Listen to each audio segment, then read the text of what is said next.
ఇది తెలుసుకోమని చెప్పి కోరుతున్నాను.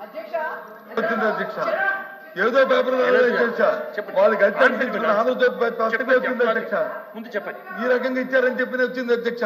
ఒకటి ఇచ్చారని ఆంధ్రజ్యోతి పత్రికలో వచ్చింది అధ్యక్ష. ఇదేమి కొన్ని సాక్షి పేపర్లే రాలేదు అధ్యక్ష. కొన్ని ఏదో చేసుకున్నారు, తప్పు వార్త రాశారు. కొన్ని మీరే అంటారు కదా మంచి వార్త రాస్తారని, మరి ఆ పేపర్లోనే వచ్చింది అధ్యక్ష. మరి ఆ తప్పు కాదంటే రేపు ఎంక్వైరీ చేయమని ఇప్పటికైనా సరే అందులో అవకతవకలు జరిగితే ఎంక్వైరీ పోస్ట్ చేయమని అధ్యక్ష. ఎంక్వైరీ చేయండి, ఎంక్వైరీకి ఆదేశించండి, ఎంక్వైరీకి ఆదేశించండి. ఎవరొద్దన్నా చేయమని అధ్యక్ష. తప్పు జరిగితే చేయమని అధ్యక్ష. తప్పు జరిగితే ఎందుకు చేయట్లేదు?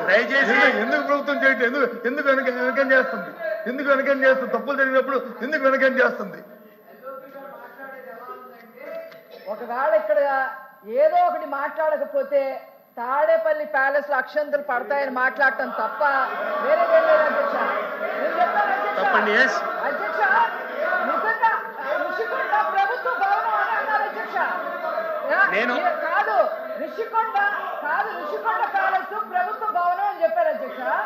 బాకి తప్పులు కూడా ఎందుకున్నాయి అధ్యక్ష? సరే ప్రభుత్వ మరి ప్రజావేదిక ప్రభుత్వ భవనం కాదా? ఎందుకు రకాలా చూశారు? ప్రజావేదిక ప్రభుత్వ భవనం కాదా?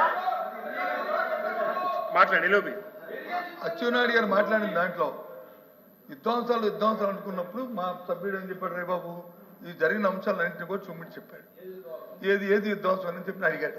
మెడికల్ కాలేజీ కట్టడం విధ్వంసమా, పోర్టులు కట్టడం విధ్వంసమా, లేదు జట్టీలు కట్టడం విధ్వంసమా, లేదు నార్మల్ స్కూల్లో కట్టడం విధ్వంసమా? ఈ సందర్భాన్ని ఆయన పుట్టుకించారు తప్ప వ్యక్తిగతంగా ఆయన ఏమి ఎవరిని విమర్శించేది? వ్యక్తిగతంగా విమర్శించారా? మీరు వ్యక్తిగతంగా విమర్శించారు. నా పేరు ఇస్తారు కాబట్టి చెప్పినప్పుడు చెప్పారు ఈ 10,500 అది 26,000. ఓకే, ఎంక్వైరీ చేయండి. అక్కడ తప్పు జరిగితే ఋషికొండ కట్టడాల్లో కానీ తప్పు జరిగితే ఎంక్వైరీ చేయండి. ఎందుకు చంపుతున్నారు? ఈ కారణం ఏంటి? జరిగితే కాకుండా ఆవిడకి ఇవ్వడానికి లేదు ఏంటి? కాదు అధ్యక్ష, ఇంకో విషయం చెప్తాను. మాట తెప్పు ఇది మా సిద్ధాంతం అధ్యక్ష. మా కట్టుబడి ఇవాళ కూడా చెప్తాను అధ్యక్ష. మేము ఏదైతే మాట చెప్పామో ఆ మాట మీద నిలబడి ఉన్నాము అధ్యక్ష. అందులో మరి ఇంకా వేరే మాట్లాడేది అధ్యక్ష.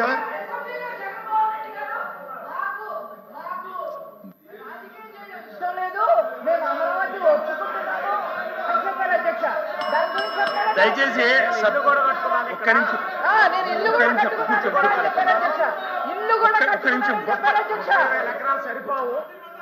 ఒక్క నిమిషం దయచేసి సభ్యులందరికీ నేను విన్నవించుకునేది ఏమంటే, బడ్జెట్ సమావేశాలు జరుగుతూ ఉన్నాయి.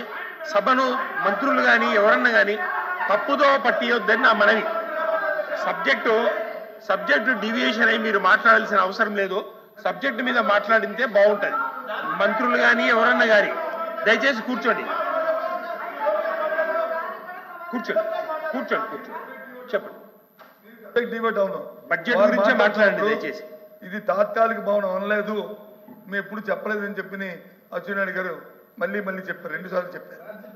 నిన్న కాక మొన్న 3-4 రోజుల కింద సెక్రటరీ టెండర్ పిలిచారు కదా అధ్యక్ష. మీరు మళ్ళీ మీ మాటల్లో చెప్పారు కదా అధ్యక్ష. ఫౌండేషన్ తీసామో, ఫౌండేషన్ వచ్చి నీటిలో వచ్చి అది నానుతుందని చెప్పి వారి మాటలో చెప్పారు అధ్యక్ష. దేని క్లారిటీ తీసుకోమంటారు? మమ్మల్ని దేని క్లారిటీ తీసుకోమంటారు?